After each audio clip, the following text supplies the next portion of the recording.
नमस्कार, सिटी हलचल में आपका स्वागत है। आइए नजर डालते हैं आज की सुर्खियों पर। निगम की बैठक में जरूरी दिशा निर्देश जारी किए गए।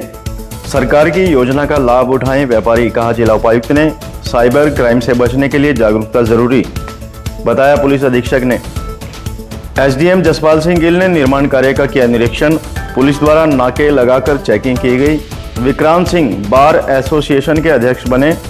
बारिश के कारण फसलों को हुआ भारी नुकसान। सेफ सिटी टीम द्वारा बच्चों को किया गया जागरूक। चोरों ने किसानों के ट्यूबलों से 3 मोटरें चोरी की। स्वच्छ सर्वेक्षण के तहत जागरूक किया गया और रादौर एसडीएम द्वारा चेकिंग अभियान चलाया गया। और अब गतिविधियां विस्तार से। संपत्ति सत्यापन के कार्य में निगम द्वारा लगातार सराहनीय कार्य किए जा रहे हैं। इसी संदर्भ में निगम द्वारा बैठक का आयोजन किया गया, जिसमें कर्मचारियों को जरूरी दिशा निर्देश जारी किए गए। नगर निगम द्वारा संपत्ति सत्यापन का कार्य किया जा रहा है। अब तक नगर निगम यमुनानगर जगाधरी क्षेत्र की 216,808 संपत्तियों में से 107,345 संपत्तियां सत्यापित की जा चुकी है। 49.51% संपत्तियां सत्यापित कर नगर निगम यमुनानगर जगाधरी पहले स्थान पर है। कार्य को गंभीरता व तेजी से कराने को लेकर अतिरिक्त निगम आयुक्त डॉक्टर विजयपाल यादव ने संपत्तियां सत्यापन में लगे कर्मचारियों की बैठक ली।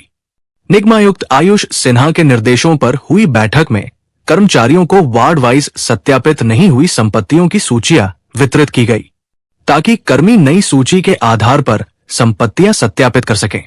अतिरिक्त निगम आयुक्त डॉक्टर विजयपाल यादव ने कहा कि सभी कर्मी गंभीरता और तीव्रता से संपत्ति सत्यापन का कार्य करें।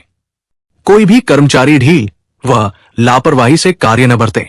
संपत्ति सत्यापन कार्य को गंभीरता से न लेने वाले कर्मचारी के खिलाफ उचित कार्रवाई अमल में लाई जाएगी। बेहतर कार्य करने वाले कर्मी को सम्मानित किया जाएगा। उन्होंने सभी कर्मियों को रोजाना 20 से अधिक संपत्तियां सत्यापित करने के निर्देश दिए। नगर निगम क्षेत्र की संपत्तियां सत्यापित करने के लिए वार्ड वाइज नगर निगम की टीमें बनी हुई है। प्रत्येक वार्ड में 3 से 4 कर्मचारी इस कार्य में लगे हुए हैं। जिला उपायुक्त पार्थ गुप्ता ने बताया कि लंबे समय से जीएसटी मामलों में उलझे कारोबारियों को राहत प्रदान करने के लिए सरकार द्वारा विशेष योजना चलाई गई है, जिसके अंतर्गत व्यापारियों को बकाया टैक्स जमा करवाना होगा।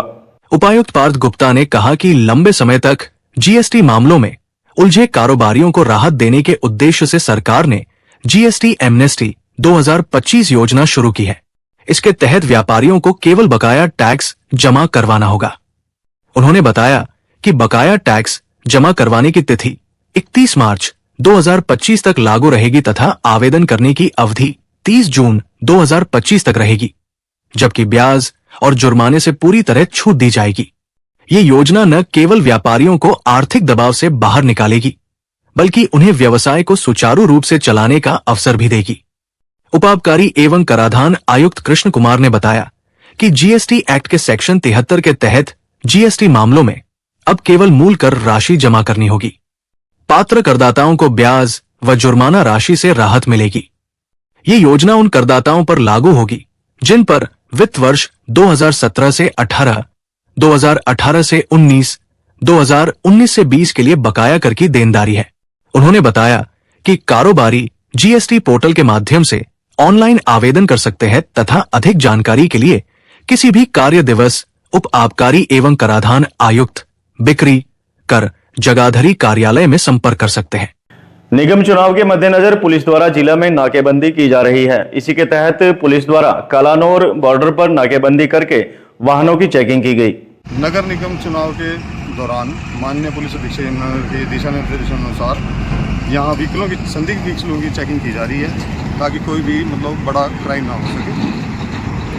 बॉर्डर कलानौर का एरिया लगता है, उत्तर प्रदेश से सीमा लगती है और यहाँ पे कोई ज़्यादा क्राइम ना हो, जिस वजह से व्हीकलों की चेकिंग की जा रही है। यमुनानगर में शुक्रवार की शाम को हुई बारिश और ओलावृष्टि से फसलों को भारी नुकसान हुआ है। बारिश के कारण जहां मौसम में ठंडक हुई है, वहीं किसानों की चिंता भी बढ़ गई है। यमुनानगर में कल शाम हुई भारी वर्षा ओलावृष्टि से फसलों को भारी नुकसान हुआ है। अचानक 6 बजे बारिश शुरू हुई और लगातार वर्षा के चलते गेहूं की फसल को भारी नुकसान हुआ है। तेज हवाओं और ओलावृष्टि के बाद कई इलाकों में फसलों के जमीन पर बिछ जाने की सूचना है, जिसके चलते सैकड़ों एकड़ फसल को नुकसान हुआ है।